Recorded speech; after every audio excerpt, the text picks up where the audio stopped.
Good morning बेटा।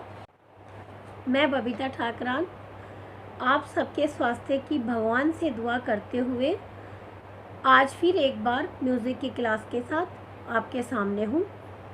बेटा आज मैं आपको करवाने जा रही हूँ आपके सिलेबस का एकमात्र ग्रंथ नाट्य शास्त्र, जिसमें मैं आपको बताऊंगी कि इसका जन्म कब हुआ, किसके द्वारा हुआ, इसको कितने अध्यायों में बांटा गया है, उनकी विषय समय सामग्री क्या क्या है और इसका संगीत जगत में क्या योगदान था। तो आइए जानकारी लेते हैं नाट्य शास्त्र की। बेटा नाट्य शास्त्र एक ग्रंथ जो भरत मुनि द्वारा लिखा गया।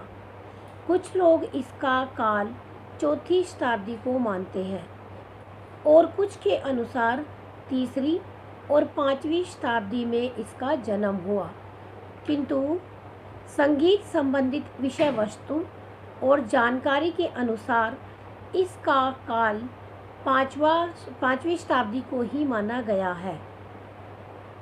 भरत का नाट्य शास्त्र प्राचीन संगीत का आधार ग्रंथ माना गया है।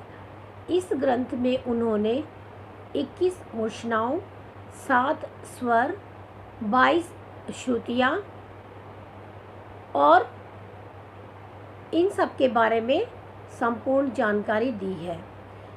इसके 6 अध्यायों में संगीत संबंधी विषयों पर प्रकाश डाला गया है।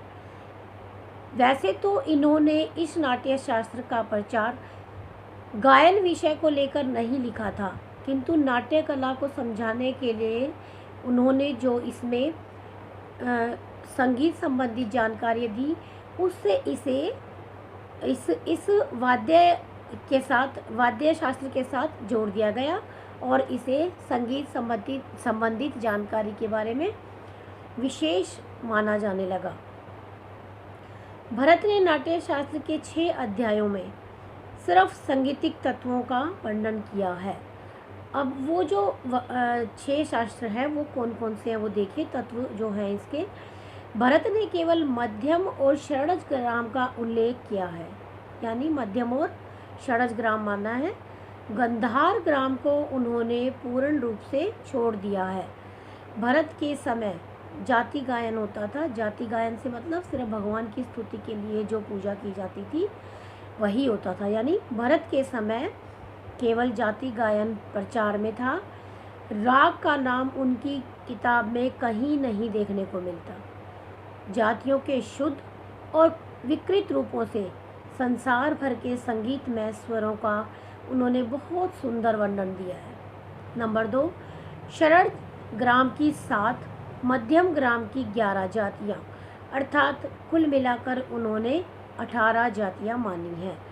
18 जातियों को पुनः 2 भागों में बांट दिया, शुद्ध और विकृत। शुद्ध जातियाँ 7 और विकृत जातियाँ इसमें इन्होंने षड्ज 11 मानी है। इसमें उन्होंने षड्ज और मध्यम दोनों ग्रामों की 11 + 7 बराबर है 18 जातियाँ मानी। 11 + 7 = 18 जातियाँ एक्सेप्ट की हैं। नंबर 3, जाति के 10 लक्षण माने गए। ग्रह, अंश, तार, मंद्र, न्यास, अपन्यास, अल्पत्व, बहुत्व, षाढ़त्व और औढ़त्व। नंबर 4, भरत ने केवल 2 विकृत स्वर माने हैं। नंबर 1, काकली निषाद यानी नी और अंतर्गंधार यानी ग। नंबर 5, वादी, संवादी और अनुवादी विवादी स्वरों का वर्णन भी इन्होंने अपनी इस ग्रंथ में किया है। उन्होंने मध्यम स्वर को आवश्यक स्वर माना है। उदाहरण उन्होंने यह माना है कि मध्यम स्वर जो है वह अविलोपी है, यानी वह राग में से कभी भी वर्जित नहीं होता। इसलिए सप्तक का कोई भी स्वर राग में वर्जित हो सकता है, किंतु मध्यम नहीं। नंबर 6, भरत ने एक सप्तक के अंतर्गत 22 श्रुतियाँ मानी हैं, जैसे कि मैंने आपको बताया था 4 3 2 4 4 3 2। सा रे ग म प ध नि। इस प्रकार उन्होंने श्रुति को अंतिम श्रुति पर स्थापित किया, प्रत्येक श्रुति को अंतिम श्रुति पर स्थापित किया है। आज भी लगभग 1800 वर्षों के बाद स्वरों की इतनी ही श्रुतियाँ, यानी आज के आधुनिक संगीत में भी स्वरों की 22 श्रुतियाँ ही मानी जाती है। इसमें उन्होंने सा, मा और पा, इन 4 स्वरों की 4-4, गानी की 2-2 और रेधा की 3-3 श्रुतियाँ मानी है। नाट्य शास्त्र में जातियों के शुद्ध और विकृत रूपों से संसार भर के संगीत में स्वरों का स्पष्ट वर्णन मिलता है। भरत स्वयं मत कोकिला वादक थे। मत कोकिला एक वाद्य यंत्र होता था जिसे भरत मुनि बजाते थे, जिसमें 21 तार होते थे और यह एक विशेष प्रकार की वीणा होती थी जिस पर तीनों सप्तकों का गायन वादन किया जाता था।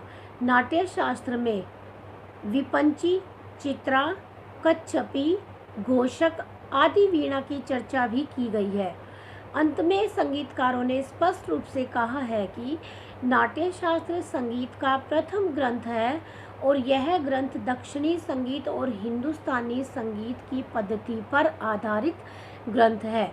इस प्रकार मैंने आज आपको नाट्य शास्त्र की संपूर्ण जानकारी दी।